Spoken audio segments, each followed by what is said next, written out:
Learn English through stories E34 PDF. Adapted and modified by Kulwant Singh Sandhu. Contents: 1. Dead Man's Painting. 2. The White Crow. 3. Grammar page. 1. Dead Man's Painting by Sudha Murty. Raghupati was a rich landlord who had a son called Sahadva. The boy's mother died when he was very young, so Sahadva was brought up by his father. He turned out to be a spoilt and mean child. When Sahadva was about 10 years old, his father married a second time. His new wife, Arundhati, was a sweet, good-natured woman. Sahadva was furious when his father got a new wife home and refused to behave well with his stepmother. After some time, when Arundhati gave birth to a boy, Sahadva started hating her even more. He wanted nothing to do with his stepbrother. Raghupati tried his best to make him see reason, but he refused to listen. Then came a day when Raghupati fell very sick. Though he was treated by the best doctors in the kingdom, he soon realized his end was near. He decided to make a will and write down how his vast property should be divided after his death. When he finished writing his will, he called his wife and told her, "When you first read this, it may seem to you that I have done you a great injustice, but have faith, I only want to protect you and our son Janardhan from Sahadva's wrath." Then he gave her a beautifully framed painting of his own face, done by one of the best artists of the kingdom, and told her, "When our son Janardhan is 18 years old, take this to the king's minister, Krishnakant. He will see that justice is done to you." Arundhati was puzzled. "Do you know Krishnakant?" she asked. "No," replied her husband, "but I have heard a lot about his wisdom. He will know how to help you." A few days after this conversation, Raghupati died. Sahadva could not wait for the rituals to be over so he could read the will. The day came when the will was finally opened and read out. In it, Raghupati had left his large mansion and the surrounding fertile fields to Sahadva. To Arundhati and Janardhan, he had left only a ramshackle outhouse and some dry scrubland surrounding it. Sahadva was thrilled when he heard this. At least his father had seen sense on his deathbed. Happily he moved into the big house, and poor Arundhati and her young son went to live in the broken-down little hut. But she remembered what her husband had told her, and kept the painting safe with her, waiting for the day when Janardhan would turn 18. Thus years passed, and on the day of Janardhan's 18th birthday, Arundhati made her way to Krishnakant's house, the painting tucked under her arm. When she met him, she told him her entire story. Krishnakant was surprised. How was he to help her? After all, he had never seen, let alone known, Raghupati. But Arundhati was insistent. "You must help," she pleaded. "My husband had great faith in your wisdom." She left the painting with him and went back home. After she had gone, Krishnakant laid the painting on the floor and looked at it carefully. He wondered what secret was hidden in it. Then he noticed the painting was crooked and pulled at a corner. To his surprise, the painting came out, and hidden behind it was a sheet of paper. "A letter." "Sir," said the letter, "you must be reading this many years after my death. In my life, I heard many stories about you and how you helped people who were in trouble. I am sure my wife and son are in misery now. You have to help them somehow. The painting you are holding is my portrait. I can also tell you that the house where my wife now lives has 10 golden bricks. It is up to you to extract those bricks and see she gets them without being harassed by my first son Sahadva." It was signed, Raghupati. Krishnakant stood quietly for a while after reading this, deep in thought. Then he smiled. He had a plan. The next day, Krishnakant called Sahadva and a few wise men to Arundhati's house. He got chairs laid out for everyone in the open field outside. To their surprise, he kept one chair separate, and would not let anyone sit in it. When everyone was seated, he turned to the unoccupied chair and spoke to it. "I will see that things are carried out according to your will. The wisest men of this village are my witness. You will at last go to heaven in peace."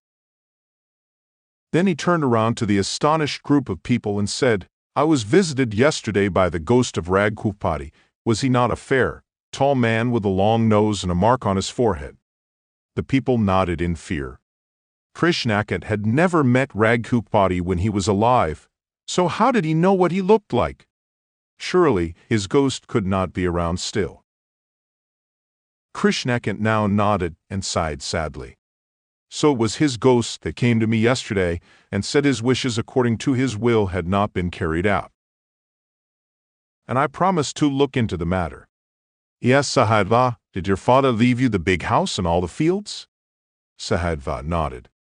"And he left the small outhouse and the land around it to your stepmother and stepbrother?"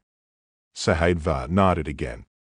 "And you are sure you have no claim to whatever there is in that house and on that land?"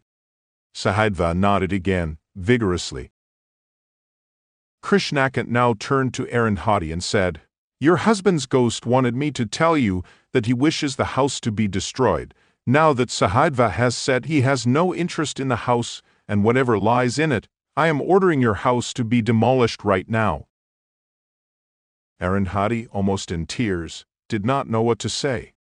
She could only look on in horror as Krishnakant's men went up to her little hut with hammers and crowbars and started breaking it down. Sahadva looked on happily till, imagine his dismay, the men came back to the group holding 10 golden bricks in their hands. Krishnakant turned to Arundhati. "Your husband left these bricks in the house, since everything there belongs to you, and Sahadva has said in front of everyone he has no claim on anything from there. You are now their rightful owner." Taking a quick look at the empty chair, he said, "Raghupati is happy now. He will go to heaven at last, his soul in peace." With a twirl of his mustache, Krishnakant marched off, leaving behind an amazed Arundhati, now rich beyond her dreams, and a furious Sahadva, who had been outwitted at last, all thanks to the painting of a dead man. 2. The White Crow. Uma Sundari was a very talkative woman. She loved to sit and gossip the whole day, what the neighbors did, what they ate, what the village carpenter said to his mother-in-law. She enjoyed talking about all this. Her husband, Shiva Sundara, was a mild-mannered man and often told her to stop discussing other people's affairs. But she would never listen to him.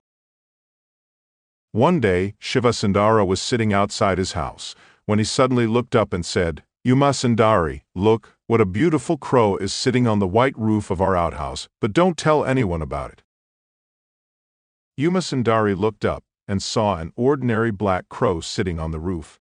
Why then had Shiva Sundara been so excited, and why had he asked her not to tell anyone about the crow? Uma Sundari felt as though her stomach would burst with this news, so she went to her neighbor and said, "Did you see our house today? Early in the morning a huge black crow was sitting on the white roof of our outhouse. You know I have never seen such a huge crow before in my life. My husband saw it too, and he behaved like it was a big secret. He told me not to tell anyone, but I had to tell you because I've faith in you. You will not tell anyone else, will you?" Saying this much, Uma Sundari ran back home. Her neighbor, whose name was Satyabhama, was having lunch. She got up midway and ran to her friend Vimalavati's house. Vimalavati had finished her lunch and was cleaning her gold bangles. Satyabhama told her in a low voice, "Have you heard the latest news? A massive crow was sitting on the roof of Uma Sundari's outhouse today. It was as big as an eagle and would not budge even though they tried to shoo it away. Maybe they have some hidden treasure, and a crow knows about it. But please don't tell anyone about this." So saying, she ran back home. Vimalavati was very jealous. Her grandmother had told her long ago that unusual things always pointed to hidden treasure in a place. The presence of a huge crow must mean Uma Sundari had some treasure in her house. She was angry now. Here she was with a pair of worn-out old bangles, and Umasundari had discovered treasure. She ran to her husband Kamlesh. Kamlesh was a writer and was trying to think of an idea for a story. The Malavati told him, "Stop writing imaginary stories. Look at Umasundari, they will soon have sacks of gold and diamonds without lifting a finger." Kamlesh too was upset to hear this. How could his neighbors get rich so quickly? He asked his wife how she had found out about the treasure. "It seems there was a white crow sitting on the roof of Umasundari's outhouse, and that means there is a lot of treasure beneath it." Kamlesh had never liked Shivasundara. Here was a good way to get back at him. He got up from his writing desk and went straight to the village headman. "I have just got to know there is hidden treasure under Shivasundara's house," he reported. In their kingdom, the rule was that any treasure found below the earth belonged to the king and not to the owner of the land. The headman rushed to Shivasundara's house with a few soldiers. "We have to break down your outhouse," they said. "It is the king's order." Shivasundara tried to say something, but no one listened. They started breaking down the house and digging away right then. After a lot of searching, they found nothing. The angry headman now summoned Kamlesh and asked, "Who told you about the treasure?" Kamlesh pointed to his wife Vimalavati, who in turn pointed to Satyabhama, who pointed out Umasundari. She had to appear before the headman and confess she had exaggerated in the first place. After that day, no one believed a word of what she said, and nobody would sit down to chat with her. And Shivasundara would smile secretly to himself and say, "I used Umasundari's loud mouth to break down the old outhouse. How much it would have cost me to do it myself. Now I will make a nice garden there, and the two of us will sit there and talk only to each other in peace." 2. Grammar page.